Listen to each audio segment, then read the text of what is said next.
D'abord, Emmanuel Macron, est-ce qu'il tord, selon vous, la conception, la définition de la souveraineté industrielle par rapport à la réindustrialisation? Hier, il était en Ardèche, aujourd'hui à Vivatech. Et selon vous, il y a quelque chose, il y a un petit peu anguille sous roche. Dites-nous pourquoi. Oui, c'est-à-dire qu'on passe d'un mot à l'autre, mais dans l'esprit du chef de l'État, ça veut dire la même chose. On s'échappe de la séquence des retraites et des réformes pour montrer que, comme il le dit, on reprend du muscle productif, on reprend de la production en France, et qu'on parle de souveraineté industrielle restaurée ou qu'on parle de réindustrialisation, c'est la même chose. Simplement, il a compris que le mot réindustrialisation, c'est pas très à la mode, que les gens ont envie d'être protégés, que la souveraineté, même s'il y a un côté sulfureux, l'extrême droite, voilà, il y a quand même quelque chose qui est protecteur pour les Français, et donc c'est un truc à la mode, donc il sort ce mot. Mais c'est la même chose. Et changer de mot, ça c'est très important chez Emmanuel Macron, changer de mot, ça ne change pas la réalité. C'est ça le problème. C'est qu'on a perdu 1 million d'emplois industriels en 15 ans, et cette grande réindustrialisation, retour de la souveraineté industrielle, c'est 80 000 emplois en plus, en fait, en 7 ans.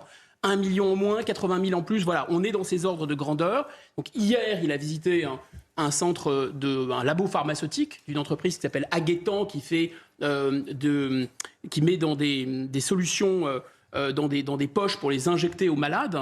Voilà, et en fait, là, il y a 50 emplois qui vont être créés, si vous voulez, 50 emplois. On en est là. Alors, on va marquer une pause parce que je sais que vous êtes très remonté sur le sujet.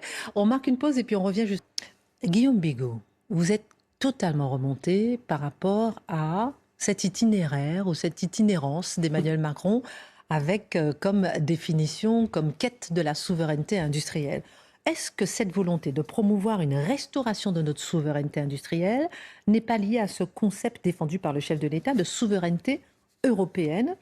Est-ce que ce concept vous choque? Est-ce que c'est un leurre? Si, déjà, on parle, si on prend juste deux secteurs, le médicament d'un côté, la tech par exemple et l'intelligence artificielle de l'autre, on peut très facilement montrer qu'il s'agit de la montagne qui accouche d'une souris. On nous explique que c'est le retour, voilà. Et en fait, qu'est-ce qui se passe? On ne va plus dépendre des médicaments chinois, 80% de médicaments chinois? Non. On a recensé 450 médicaments, et sur les 450, il n'y en a que 25 qu'on a l'intention, peut-être dans quelques années, de reproduire chez nous. Donc on est très très loin. 160 millions injectés dans le secteur du médicament, on a l'impression que c'est énorme. 160 millions, 1 milliard pour l'aide médicale d'État. Passons à la tech, c'est la même chose. Vivatech, c'est extraordinaire, la French Tech, etc. On va voir ce qu'on va voir. Ah oui, on va voir ce qu'on va voir. L'intelligence artificielle sur 10 ans. Les États-Unis, 250 milliards sur la table. La Chine, 100 milliards sur la table. La Grande-Bretagne, 18 milliards. Israël, 10 milliards. La France, 6,6 milliards. C'est une énorme blague. Et donc on dit, si on n'a pas l'Europe avec nous, ça ne marchera pas. Mais Israël, ils sont combien exactement? Ah, ils sont un petit peu moins de 400 millions, d'accord. Non, mais tout ça est totalement grotesque. Donc, la montagne accouche d'une souris et il y a un effet de déconstruction, c'est-à-dire qu'on détruit notre tissu économique. Alors, effectivement, la souveraineté industrielle, en quoi c'est lié à la souveraineté européenne? D'abord, ce concept de souveraineté européenne. C'est un trompe-l'œil. Pourquoi c'est un trompe-l'œil? Il n'y a aucune souveraineté européenne, il faut le dire et le redire. L'Union européenne, c'est une organisation internationale. La souveraineté, c'est un État. Un État qui est seul maître à bord, il n'a pas d'autorité au-dessus. L'Union européenne, c'est une organisation internationale qui dépend de la délégation de souveraineté des États. L'Union européenne, je rappelle, n'a pas d'armée, n'a pas de police et n'a pas d'État. Donc c'est très clair, c'est une escroquerie ce terme. Deuxièmement, c'est ce qu'on appelle en droit une forfaiture. Pourquoi c'est une forfaiture? Le président de la République, c'est très grave. Pour ça que je suis remonté. Il est garant de la Constitution, article 5. Or, le titre 1 de la Constitution, c'est-à-dire en fait la clé de voûte sur laquelle notre système républicain et démocratique repose, c'est les deux articles 2 et 3. La souveraineté appartient au peuple, qu'il exerce par ses représentants. La souveraineté n'appartient pas à M. Macron, il ne peut pas parler donc de souveraineté européenne. Exactement comme moi, je ne peux pas me vendre en tant qu'esclave, quand bien même les larves ou les vermines de je ne sais pas trop où voudraient le faire, c'est interdit par la loi. Je ne peux pas, je suis libre, je ne peux pas aliéner ma liberté. Le peuple français est libre. On ne peut pas prendre sa liberté et la vendre à d'autres ou la donner à une organisation internationale, c'est n'importe quoi. Donc on parle d'un oxymore. Qu'est-ce que c'est qu'un oxymore? C'est exactement comme de l'eau sèche ou du feu mouillé ou je ne sais pas, la cigarette qui dégage les bronches. Voilà, c'est ça la souveraineté européenne, c'est la cigarette qui dégage les bronches. Vous voulez aller mieux, vous voulez mieux respirer, prenez des cigarettes et fumez. C'est exactement ça la souveraineté européenne. Parce que qu'est-ce qui réduit et attaque et érode la souveraineté, sinon précisément ces délégations permanentes de souveraineté à l'Union européenne? Et évidemment que c'est un attrape-nigo. L'idée, c'est de sacrifier la souveraineté française, d'en avoir moins, parce qu'en échange, on aurait la souveraineté européenne. Mais qu'est-ce que c'est la souveraineté européenne au plan militaire? l'armée des États-Unis, l'OTAN. Qu'est-ce que c'est la souveraineté européenne en matière de technologie? Ça s'appelle les GAFAM, ou éventuellement les grands géants de la tech chinois. Qu'est-ce que c'est que la souveraineté européenne en matière de biens industriels et de consommation? Ça s'appelle la production made in China. Qu'est-ce que c'est que la souveraineté européenne en matière d'immigration? Eh bien, ça s'appelle ce que les immigrés décident dans les pays du Sud. Voilà. Il n'y a pas de souveraineté européenne, c'est un attrape-nigo. Il faut que les gens se réveillent. Est-ce que vous n'êtes pas un peu vieux jeu? Je termine. Oui, Bon, je suis en forme ce soir.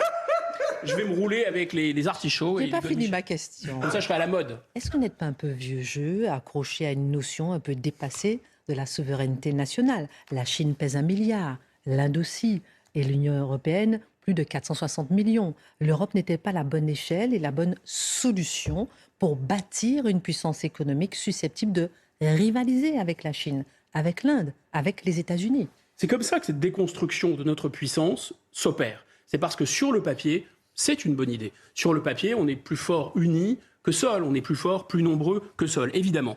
Mais il y a 3 raisons très simples pour lesquelles ça ne peut pas fonctionner. La première raison, c'est que seule la France croit à cette idée de souveraineté européenne. Exactement comme le couple franco-allemand, les Allemands n'en avaient jamais parlé, je mets au défi M. Macron de trouver un seul chef d'État européen dans toute l'histoire de l'Union européenne qui parle de souveraineté européenne. Ce n'est qu'une billevesée, ce n'est qu'un délire français. L'idée qu'on veut retrouver la puissance grâce à l'Europe, ce que le général de Gaulle appelait le levier d'Archimède. Nous sommes les seuls à y croire. Les seuls. Les autres pays, j'insiste, sont rentrés dans l'Union européenne précisément parce qu'ils ont renoncé à la puissance. La puissance, qu'est-ce que c'est dans le monde d'aujourd'hui? C'est évidemment militaire, c'est l'arme nucléaire, c'est un siège au Conseil de sécurité, c'est peser sur les affaires du monde. Quels sont les pays européens qui pèsent? La Grande-Bretagne, elle n'est pas dans l'Union européenne. La Russie, elle n'est pas dans l'Union européenne. Et la France, elle est dans l'Union européenne parce qu'elle veut être la grenouille qui se fait plus grosse que le bœuf grâce à l'Union européenne. Mais nous sommes seuls à le vouloir. Deuxièmement, j'insiste, l'Union européenne, c'est le renoncement. Dans l'ADN de l'Union européenne, c'est le renoncement à l'idée de puissance. C'est le renoncement à l'idée de souveraineté. C'est le renoncement à l'idée de frontières. C'est le renoncement à l'idée de guerre, d'armée, de puissance. Védrine a tout dit. Il a dit, qu'est-ce que c'est que l'Union européenne? C'est un club d'herbivores qui veulent se mettre ensemble pour se protéger des carnivores. Eh bien là, il y a un carnivore qui protège les herbivores, ça s'appelle les États-Unis d'Amérique. Ça se voit comme le nez au milieu du visage avec la crise ukrainienne. Effectivement, les Allemands achetaient du gaz, comme vous le savez, pas très cher à la Russie et étaient tout de même protégés par les États-Unis. Mais dès que les États-Unis leur ont dit cessez d'acheter, ils ont cessé d'acheter instantanément. Cette souveraineté européenne, on est au cœur du système en même temps du président de la République. En même temps, pourquoi c'est une escroquerie? Parce qu'en même temps, c'est pas souveraineté française plus souveraineté européenne. Le en même temps sur tous les sujets, c'est toujours plus de l'un et moins de l'autre. Le en même temps, c'est plus de souveraineté européenne pour moins de souveraineté française, plus de soi-disant puissance européenne qui n'arrivera jamais, pour toujours effectivement moins de puissance française. Pour terminer et pour conclure, sur ce plateau, ici, nous parlons souvent des questions d'immigration. Je pense qu'il y a une prise de conscience collective des Français, et d'autres peuples d'ailleurs, les Danois et autres, que l'Union européenne est une machine en fait à détruire le contrôle des frontières et une machine à importer l'immigration, et qu'en fait c'est une machine à s'attacher les mains les uns aux autres.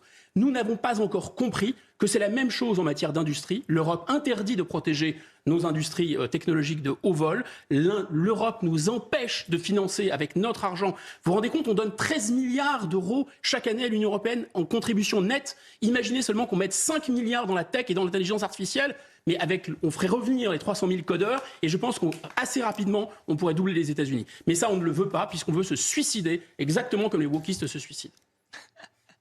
Merci pour votre